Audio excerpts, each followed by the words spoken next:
Shalom, salam sejahtera dalam kasih Tuhan Yesus buat kita semua. Pemirsa Tabura Injil dikasihi serta diberkati oleh Tuhan Yesus Kristus. Kita berjumpa kembali dalam perenungan firman Tuhan yang disampaikan oleh siaran Tabura Injil YouTube Klasis Yapen Selatan. Di saat ini kita akan mendengar satu bagian kebenaran firman Tuhan. Namun sebelumnya, mari kita menghampiri Tuhan di dalam doa. Kita berdoa. Bapa di sorga, Bapa dalam nama Tuhan Yesus, Allah yang baik, Allah yang kami puji, Allah yang kami sembah, Allah yang selalu dan senantiasa menjaga, melindungi kami. Kami bersyukur dan berterima kasih Tuhan, oleh karena cinta kasih Tuhan, kami boleh terjaga, terpelihara, sehingga saat dan detik ini kami boleh ada sebagaimana kami ada. Kami bersyukur dan berterima kasih untuk setiap kesempatan terindah Tuhan berikan bagi kami semua. Dan pada saat ini Bapa, kami kembali rindu untuk belajar daripada sebagian kebenaran firman Tuhan. Kami rindu untuk dijamah oleh Tuhan lewat firman-Mu. Kami mengundang Engkau ya Yesus Kristus dalam kuat kuasa Roh-Mu yang kudus. Terangi hati kami, terangi pendengaran kami, seluruh kehidupan kami, supaya kami diperkenankan untuk menerima berkat firman-Mu. Kiranya firman Tuhan senantiasa hidup dalam diri kami dan memampukan kami untuk juga hidup di dalam firman-Mu. Ini doa kami Bapa. Berbicaralah bagi kami ya Tuhan firman yang hidup. Kami siap untuk mendengarkan sabda-Mu. Dalam nama Tuhan Yesus kami berdoa. Amin. Pemirsa Tabura Injil dikasihi dan diberkati oleh Tuhan Yesus. Bagian kebenaran firman Tuhan yang akan kita baca dan kita renungkan di saat ini terambil dari kitab Perjanjian Baru, kitab Injil Lukas pada pasalnya yang ke-24 ayat 13 sampai pada ayatnya yang ke-35 berbunyi demikian. Yesus menampakkan diri di jalan ke Emmaus. Pada hari itu juga 2 orang dari murid-murid Yesus pergi ke sebuah kampung bernama Emmaus yang terletak kira-kira 7 mil jauhnya dari Yerusalem, dan mereka bercakap-cakap tentang segala sesuatu yang telah terjadi. Ketika mereka sedang bercakap-cakap dan bertukar pikiran, datanglah Yesus sendiri mendekati mereka, lalu berjalan bersama-sama dengan mereka. Tetapi ada sesuatu yang menghalangi mata mereka, sehingga mereka tidak dapat mengenal Dia. Yesus berkata kepada mereka, "Apakah yang kamu percakapkan sementara kamu berjalan?" Maka berhentilah mereka dengan muka muram. Seorang dari mereka, namanya Kleopas, menjawabnya, "Adakah engkau satu-satunya orang asing di Yerusalem yang tidak tahu apa yang terjadi di situ pada hari-hari belakangan ini?" Katanya kepada mereka, "Apakah itu?" Jawab mereka, "Apa yang terjadi dengan Yesus orang Nazaret? Dia adalah seorang nabi yang berkuasa dalam pekerjaan dan perkataan di hadapan Allah dan di depan seluruh bangsa kami.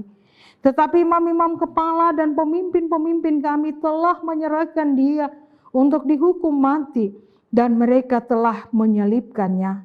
Padahal kami dahulu mengharapkan bahwa Dialah yang datang untuk membebaskan bangsa Israel. Tetapi sementara itu telah lewat 3 hari sejak semuanya itu terjadi. Tetapi beberapa perempuan dari kalangan kami telah mengejutkan kami. Pagi-pagi buta mereka telah pergi ke kubur dan tidak menemukan mayatnya. Lalu mereka datang dengan berita bahwa telah kelihatan kepada mereka malaikat-malaikat yang mengatakan bahwa Ia hidup. Dan beberapa teman kami telah pergi ke kubur itu dan mendapati bahwa memang benar yang dikatakan perempuan-perempuan itu, tetapi Dia tidak mereka lihat. Lalu Ia berkata kepada mereka, "Hai kamu orang bodoh, betapa lambannya hatimu, sehingga kamu tidak percaya segala sesuatu yang telah dikatakan para nabi. Bukankah Mesias harus menderita semuanya itu untuk masuk ke dalam kemuliaannya?" Lalu Ia menjelaskan kepada mereka apa yang tertulis tentang Dia dalam seluruh kitab suci. mulai dari kitab-kitab Musa dan segala kitab nabi-nabi. Mereka mendekati kampung yang mereka tuju, lalu ia berbuat seolah-olah hendak meneruskan perjalanannya. Tetapi mereka sangat mendesaknya, katanya, tinggallah bersama-sama dengan kami, sebab hari telah menjelang malam dan matahari hampir terbenam. Lalu masuklah ia untuk tinggal bersama-sama dengan mereka. Waktu ia duduk makan dengan mereka, ia mengambil roti, mengucap berkat, lalu memecah-mecahkannya dan memberikannya kepada mereka. Ketika itu terbukalah mata mereka dan mereka pun mengenal dia. Tetapi ia lenyap dari tengah-tengah mereka. Kata mereka seorang kepada yang lain, bukankah hati kita berkobar-kobar ketika ia berbicara dengan kita di tengah jalan dan ketika ia menerangkan kitab suci kepada kita? Lalu bangunlah mereka dan terus kembali ke Yerusalem. Di situ mereka mendapat ke-11 murid itu. Mereka sedang berkumpul bersama-sama dengan teman-teman mereka. Kata mereka itu, sesungguhnya Tuhan telah bangkit dan telah menampakkan diri kepada Simon. Lalu kedua orang itu pun menceritakan apa yang terjadi di tengah jalan dan bagaimana mereka mengenal dia pada waktu ia memecah-mecahkan roti. Demikianlah firman Tuhan bagi kita semua. Kiranya kita menjadi pribadi yang berbahagia ketika kita selalu mau baca firman Tuhan, merenungkan, memeliharanya, dan hidup sesuai dengan kebenaran firman Tuhan. Pemirsa Taburai Injil dikasihi, diberkati oleh Tuhan dimanapun saudara berada. Dari pembacaan firman Tuhan yang telah dibacakan ini, kita akan merenungkannya dengan tema kebangkitannya mengubah hidup kita. Kebangkitan Tuhan Yesus mengubah hidup kita. Pemirsa Taburai Injil dikasihi serta diberkati oleh Tuhan. Kebangkitan Kristus telah mengubah hidup kita. Banyak orang yang dimulai dari murid-murid yang putus asa menjadi orang-orang yang penuh harapan. Saat Yesus disalib, para murid takut, tapi saat dia bangkit, semua jadi berubah. Para murid mau mati untuk Tuhan atau demi Injil itu sendiri. Perempuan-perempuan yang mewakili kaum yang dianggap rendah, kaum yang dianggap hina, kaum yang dianggap lemah, bahkan tidak diperhitungkan, ya. Karena jika saat itu dalam pengadilan Yahudi, perempuan tidak diperbolehkan sebagai saksi. Tapi dalam peristiwa kebangkitan Tuhan Yesus, perempuan menjadi saksi pertama dari kebangkitan Yesus sendiri. Perempuan-perempuan disuruh oleh Yesus untuk menyampaikan kepada para murid bahwa Yesus sudah bangkit dan Yesus akan bertemu dengan mereka di Galilea. Kita bisa lihat itu dalam kitab Injil Matius pasal 28 ayat 10, tapi juga Injil Markus pada pasalnya yang ke-16 ayatnya yang ke-7. Pemirsa Taburai Injil dikasihi serta diberkati oleh Tuhan Yesus. Pada kisah dua orang yang berjalan ke Emmaus dan Yesus menampakkan diri kepada mereka, membuat kita pun boleh belajar bahwa hal yang pertama, Yesus sendiri hadir menyaksikan dirinya, atau Yesus memberikan pemahaman, Yesus memberikan pengetahuan kepada setiap orang yang ingin tahu, kepada setiap orang yang ingin lebih kenal Yesus di dalam hidupnya ataupun hidup mereka. Jadi ketika Kleopas dan teman-temannya sedang bercakap-cakap tentang Yesus, Yesus pun hadir bagi mereka. Hal ini mau mengajarkan kepada kita semua bahwa Yesus juga mau hadir dalam persekutuan, sekalipun itu persekutuan yang sangat kecil, ya. Tapi kalau dalam persekutuan itu ada kerinduan untuk ingin tahu, untuk ingin kenal lebih dekat tentang Yesus dan selalu berbicara, bercakap-cakap tentang Yesus, maka Yesus akan hadir. Yesus akan hadir dalam persekutuan itu. Bahkan Yesus akan memberikan pengertian, pemahaman kepada setiap orang yang ada dalam persekutuan itu, yang selalu ingin tahu atau ingin kenal dia secara lebih dalam. Yesus akan menyampaikan kepada setiap orang atau persekutuan ini tentang siapa diri Yesus dalam setiap tindakan perbuatan yang ia kerjakan, dan kita akan mengalami hal itu. Hal yang kedua, Bapak Ibu Saudara, Yesus membimbing kedua orang itu, yaitu Kleopas dan temannya, dalam pengenalan sejati tentang Yesus. Ya, Bapak Ibu Saudara dikasihi oleh Tuhan. Yesus membimbing mereka supaya mereka mengenal Yesus. Yesus bawa mereka untuk benar-benar memahami dan akhirnya kenal Yesus yang sesungguhnya. Karena itu, ia tegur mereka dengan keras di ayat 25. Ia mengatakan bahwa mereka, hai orang-orang yang bodoh, yang lamban untuk memahami firman Tuhan. Yesus menegur mereka bahwa penderitaan adalah bagian yang tidak dapat terpisahkan dalam hidupnya. Mesias harus menderita untuk semuanya itu, untuk masuk ke dalam kemuliaannya. Ayatnya yang ke-26. Sebenarnya pembimbingan Yesus terhadap Kleopas dan temannya juga menjadi bimbingan Tuhan untuk kita semua, supaya kita pun memahami serta menerima bahwa tidak ada kemuliaan tanpa penderitaan. Ya Bapak Ibu Saudara, kita ingat bahwa Yesus dimuliakan. Yesus dimuliakan setelah ia melalui proses penderitaan, sehingga menyadarkan kita sebagai pengikut Kristus. Seringkali Tuhan pun izinkan penderitaan yang harus kita tempuh.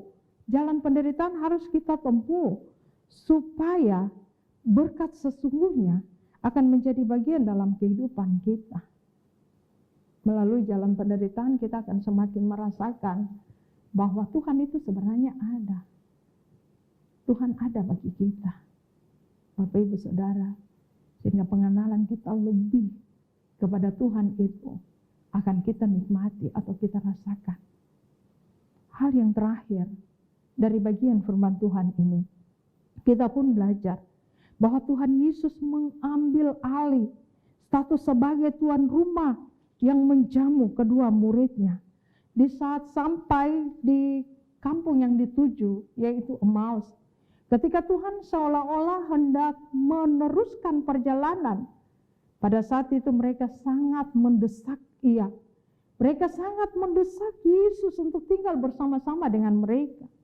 Akhirnya Tuhan tinggal bersama-sama mereka. Ya Bapak Ibu Saudara, sekarang Tuhan yang ambil alih keadaan. Di meja makan, Dialah yang menjamu mereka dengan mengambil roti. Kemudian Tuhan pun yang memimpin doa. Ia mengucap berkat.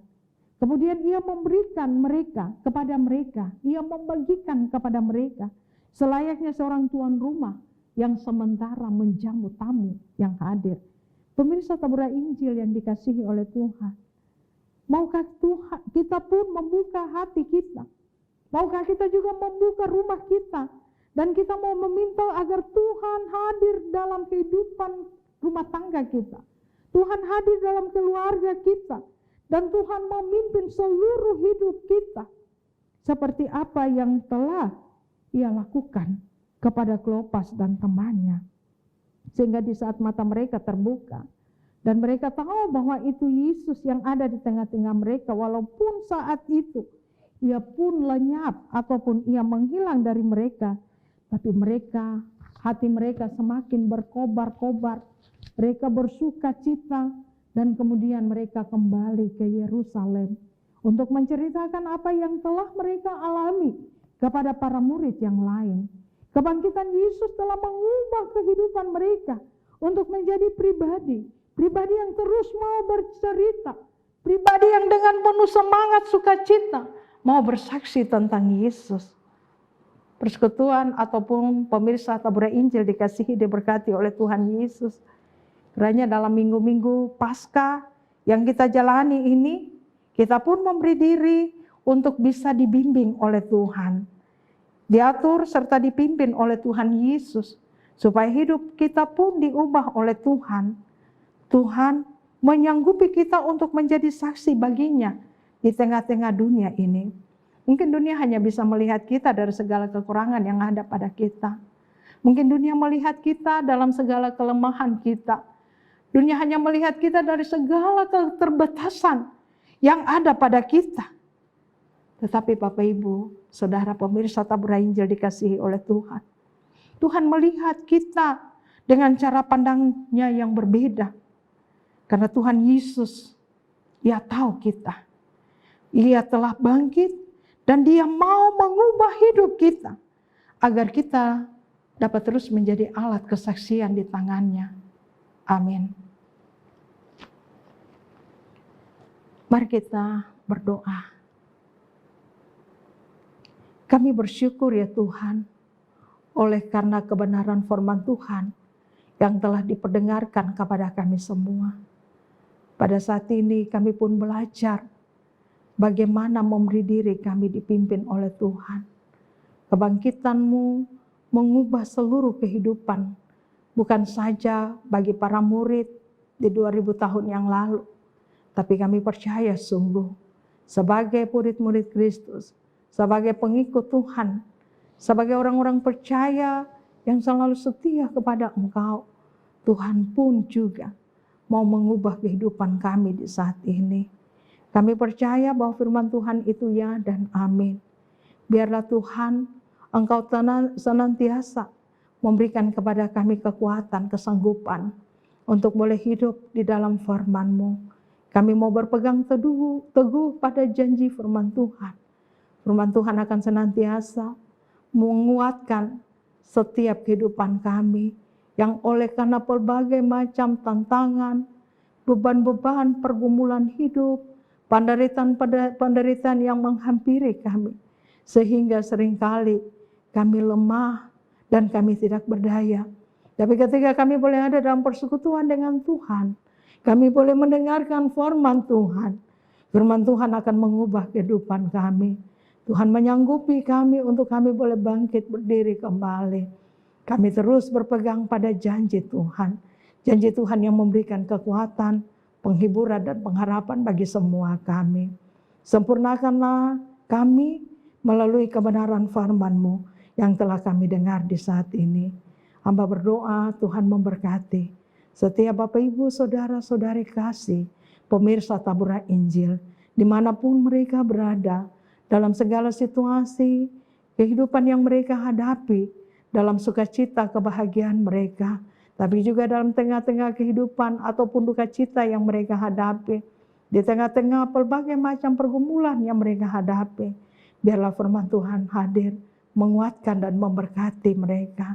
Biar ketika pemberitaan firman Tuhan ini disampaikan kepada semua kami mau kembali berbalik kepada Tuhan dan hidup dalam kebenaran firman-Mu, berpegang teguh pada setiap firman Tuhan yang disampaikan kepada kami.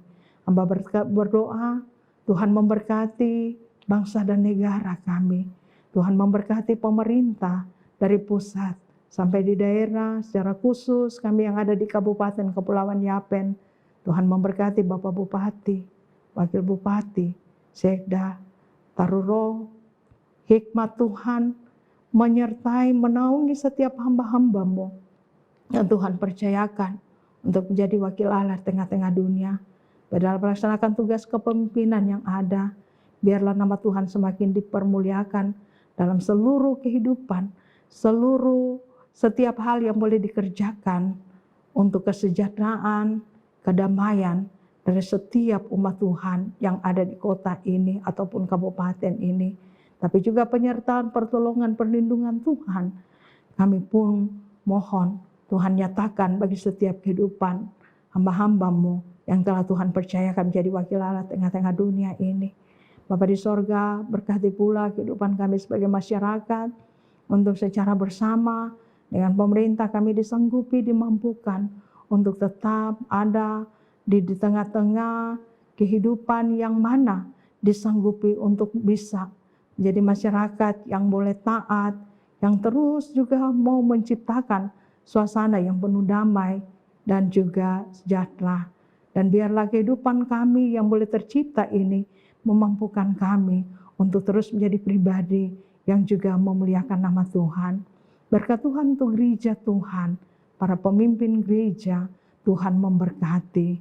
Secara khusus GKI Tanah Papua, Tuhan memberkati setiap hamba-hamba Tuhan.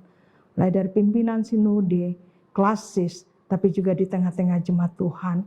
Persiapan-persiapan menuju sidang sinode Waropen kami serahkan dalam tangan Tuhan. Baik oleh panitia, Waropen, tapi juga oleh kami yang ada di kota ini sebagai panitia transit kabupaten. Bersama-sama dengan seluruh jemaat Tuhan, biarlah setiap kami dimampukan untuk bisa mempersembahkan yang terbaik untuk hormat dan kemuliaan nama Tuhan. Nama Tuhan tetap terus berkuasa atas kehidupan di tengah-tengah tanah ini, di tengah-tengah bangsa ini. Kami bersyukur dan berterima kasih untuk segala hal yang telah Tuhan kerjakan, Bapa Engkau kerjakan dalam seluruh kehidupan kami.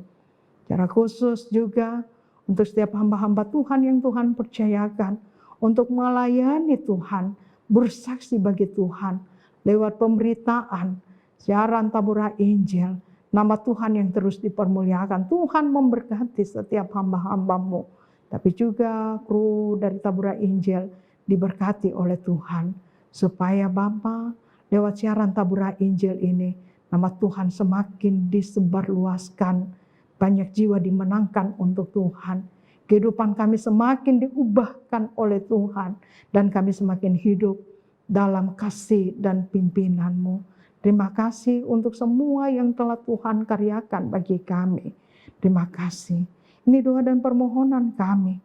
Hanya dan di dalam nama-Mu ya Yesus Kristus yang adalah Tuhan dan Juru Selamat kami. Kami berdoa dan mengucap syukur kepada Bapa dalam sorga. Amin. Demikianlah pemberitaan firman Tuhan di saat ini. Kiranya Tuhan Yesus menyertai, memberkati Bapak Ibu Saudara, pemirsa Tabura Injil dimanapun saudara berada. Shalom.